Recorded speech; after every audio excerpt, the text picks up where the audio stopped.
눈물로 마무리된 대통령의 대국민 담화. 여러분은 어떻게 들으셨습니까? 정치권 반응은 엇갈리고 있는데요. 새누리당은 진정성이 담긴 충격적인 담화라고 반응한 데 비해서 야권은 진단도 미흡하고 처방도 적절치 않았다며 평가절하했습니다. 국정조사와 특별법 제정, 특검 등 앞으로 국회가 할 일이 많은데요. 여야가 합의를 해서 원만하게 잘 해결할 수 있을지 주목됩니다. 오늘 이 시간에는 새정치민주연합의 박영선 원내대표 연결해서 앞으로 국회가 할 일에 대해서 말씀 들어보도록 하겠습니다. 대표님 나와 계시죠? 네, 안녕하십니까. 예. 어제 대국민 담화 어떻게 들으셨습니까?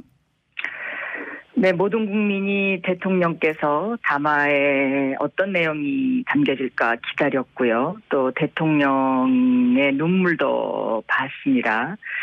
그런데 하룻밤 지나면서 생각해 보니까 굉장히 허탈감 같은 것이 저에게는 있습니다.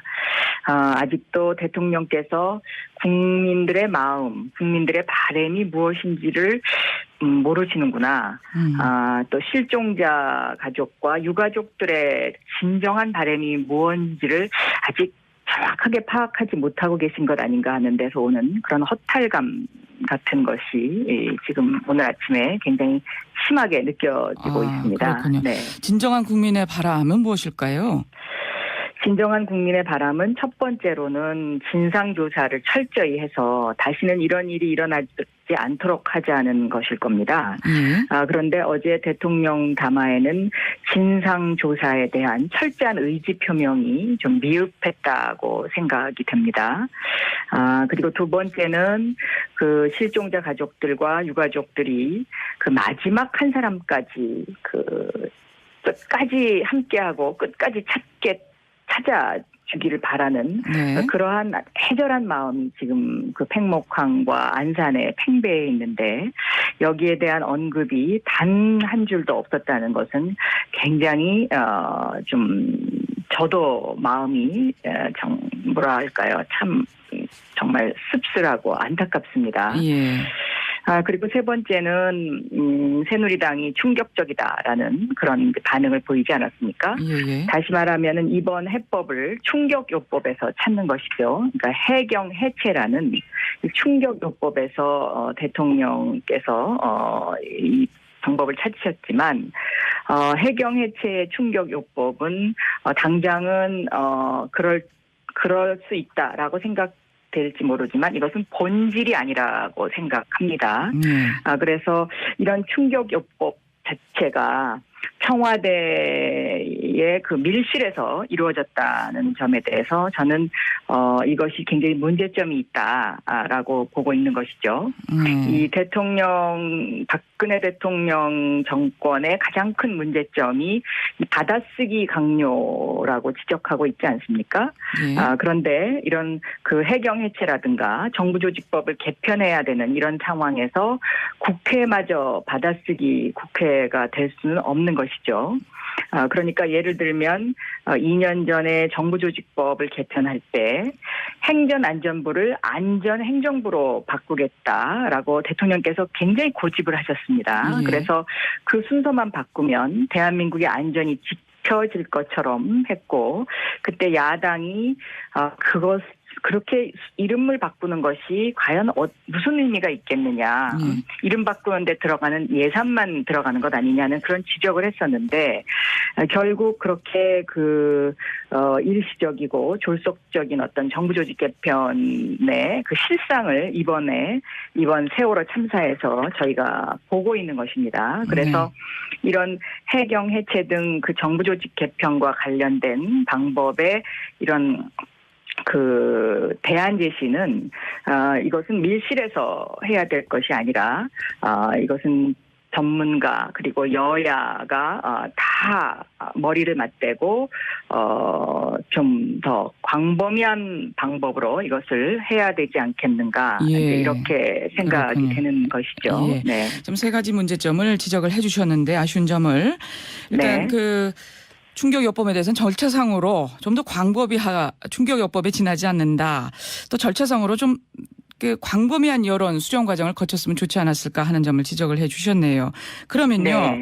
네. 그 내용에 대해서도 좀 살펴봤으면 좋겠는데 일단 좀 해경을 없앤 것에 대해서는 잘했다고 보세요? 해경을 없앤 거에 대해서는 찬반 양론이 있습니다. 먼저 전 국민적 시각에서 봤을 때는 이 해경이라는 그 해경의 역할이 과연 이것을 해체한다고 해서 이것이 해결될 것이냐에 대한 그런 비판이 충분히 있을 수 있고요. 그리고 실종자 가족이나 유가족 입장에서 봤을 때는 이 실종자를 마지막 한 사람까지 구해야 하고 이 실종자를 마지막 한 사람까지 구하기 위해서 해경청장의 국회 출석을 저희가 보류까지 했는데 네. 이 시점에서 해경을 해체한다는 것 자체가 저는 실종자 가족들에게 또 하나의 상처를 준 것이 아닌가 그렇게 생각이 되죠. 시기적으로 적절하지 않았다 하는 말씀이시네요. 네, 그렇습니다. 그리고 이제 순서가 바뀌었죠. 그러니까 예를 들면 다시는 이런 일이 일어나지 않도록 하기 위해서는 진상조사를 철저히 해서 그 진상조사에 근거한 대안을 내놓는 것이 저는 순서라고 생각을 합니다. 예. 그런데 진상조사가 시작도 하지 않았는데 해경 해체라는 충격적 요법을 던짐으로 해서 이것으로 논란을 만들어서 또다시 대한민국이 압축 성장의 폐해와 같은 그러한 정부의 졸속 대책으로 또 이번도 그렇게 넘어간다면 저는 안전한 대한민국을 만들 수 있는 어떤 그런 제대로 된 그 순서를 밟고 있지 못하다라고 생각을 하고 있습니다. 예, 그래서 제가 오늘 저희가 9시 30분에 의원총회가 그 이제 예정이 되어 있는데요. 여기에서 저희 그 새정치민주연합이 앞으로 그러면 이 대안을 어떻게 할 것이냐에 그 대안을 잠시 뒤에 이제 저희 그 부대표단 회의를 거쳐서 네. 대안 제시를 좀 하는 방향으로 그렇게 의원총회를 진행할까 생각하고 예. 있습니다. 네. 제안 대시에 대해서는 어느 정도 핵심적인 내용이 좀 나와 있습니까?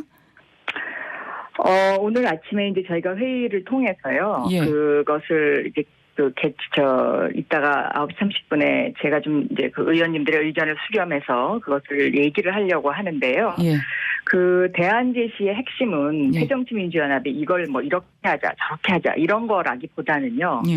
그 순서를 제대로 밟아서 진상조사를 우선적으로 하고 예. 그리고 그 다음에 대안을 제시해야 되는데 이 대안 제시의 가장 그 핵심이 항상 그 공론화 과정을 거치지 않는다는 것 아닙니까? 이 정부가 뭔가를 밀실에서 이렇게 만들어서 그것을 그냥 국민에게 던져버리고 그것을 강요들이 장관들이 받아쓰기 하게 하고 대통령의 입만 이제 바라보게 하는 이런 식의 지난 2년의 그 어떤 체제를 바꿔야 되는 것 아니냐 하는 쪽으로 저희의 의견이 모아지고 있습니다. 여론 수렴과 관련해서 어떤 대안을 제시하겠다 이런 네, 말씀이시군요. 그렇습니다. 네, 예, 네. 그렇군요. 그리고요 앞서서 또 대표님께서 진상조사를 철저히 하겠다는 의지가 담화에서 미흡했다 이런 점도 지적을 해주셨는데 네. 지금 보면 민간인이 참여하는 진상조사위 구성도 관심이거든요. 그리고 또 조사 네. 권한과 수사권이 핵심일 것 같은데 어떤 의견을 갖고 계십니까? 그 진상조사 의지가 이제 미흡하다는 것은요. 예. 대통령이 어제 처음으로 이 참사의 최종 책임자가 대통령에 있다라는 그런 언급을 하셨습니다. 그런데 정작 새누리당에서는 오늘 이제 국정조사 요구서를 본회의에서 통과시켜야 하는데요. 그 진상조사의 범위에 대해서 청와대를 빼자고 어저께 밤까지 주장을 했습니다. 그래서 오늘 아침에 다시 이제 원내수석이 회담을 다시 할 텐데요. 예. 이 청와대를 뺀 진상조사가 과연 어떤 의미가 있는 것인가에 대한 그거 하나만 보더라도 예. 반드시 진상조사에 청와대를 대한 포함시켜야 어떤 된다 이런 말씀이시군요. 성역 없는 진상조사를 해야 된다고 생각합니다. 알겠습니다. 네. 그리고요. 저희가 여쭤볼 말씀이 많아서 좀 짧게 또 다시 여쭤보겠습니다. 지금 네. 저 청와대가 밝힌 바로는 아랍에미리트 방문이 끝난 후에 개각이 있을 거라고 하는데요. 네. 지금 뭐 여권 내부에서도 내각 총사퇴 얘기가 나오고 있습니다. 개각의 폭이 어느 정도까지 필요하다고 보세요? 개각을 해야 되는 것은 너무나 당연한 일이고요. 예. 저는 개각도 중요하지만 청와대 참모진의 전면적 개편이 필요하다고 생각합니다. 그러니까 예를 들면 지금 국민적인 어떤 그 KBS 사태라든가 또 이번에 그 대통령께서 이번 사태에 대해서 얼마만큼의 제대로 된 그 보고를 제대로 받았느냐의 어떤 그 지휘 체계 문제와 관련해서 대통령 비서실장이라든가 청와대 김기춘 비서실장이요. 홍보수석이라든가 예. 그리고 그 남재준 국정원장이라든가 하는 어떤 이런 이 세월호 참사의 사태와 관련된 그런 어떤 보고 체계 라인에 있는 대통령 참모진의 전면 개편이 더 중요하지 필요하다. 않나 저는 그렇게 생각합니다. 예. 개각을 해야 되는 건 너무나 당연한 일이라고 생각합니다. 청와대 참모진까지 개편이 필요하다. 네. 박지원 의원께서는 김기춘 비서실장, 김장수 국가안보실장, 남재준 국정원장 반드시 포함돼야 된다. 이렇게 말씀하셨는데 여기에도 동의하십니까? 네, 동의합니다. 당연히 동의한다는 말씀이시고요. 예. 그리고요. 지금 그 KBS 사태 잠깐 말씀을 하셨는데 또 대표님께서 언론인 출신이시잖아요. 이 KBS 네. 사태 지금 어떻게 보세요? KBS 사태는 지난 MB 정권부터 박근혜 정권에 이르기까지의 그 언론 통제의 적폐가 그대로 드러난 사건이라고 저는 보고 있습니다. 그리고 이 KBS 사태는 실종자 가족들과 유가족들의 마음의 상처를 가장 크게 준 또 한 부분이라고 저는 보고 있기 때문에 이 KBS 사태가 어떻게 그 발전되고 이것이 어떻게 처리될지의 문제를 저희 새정치민주연합이 주시하고 있습니다. 네. 예. 그 구체적인 방법에 대해서는 좀 더 논의가 필요합니까? 저는 KBS가 스스로 공영방송이기 때문에 예. 그 공영방송 스스로의 자정 능력이 있기를 굉장히 기대하고 있고요. 예. 그다음에 KBS 사장 임명에 대한 절차법이 저는 국회에서 개정돼야 된다고 생각하고 있습니다. KBS 사장을 궁극적으로 대통령이 임명하게 현재 그렇게 되어 있습니다. 그런데 이 절차법을 그대로 놔두고서는 이러한 그런 어떤 KBS 제2의 KBS 사태가 또 일어날 것이라고 생각하기 때문에 저는 이 부분도 KBS 사장의 임명 절차 부분도 법 개정이 이루어져야 된다고 보고 있습니다. 예, 알겠습니다. 오늘 여기까지 말씀 듣도록 하겠습니다. 네, 고맙습니다. 감사합니다. 새정치민주연합의 박영선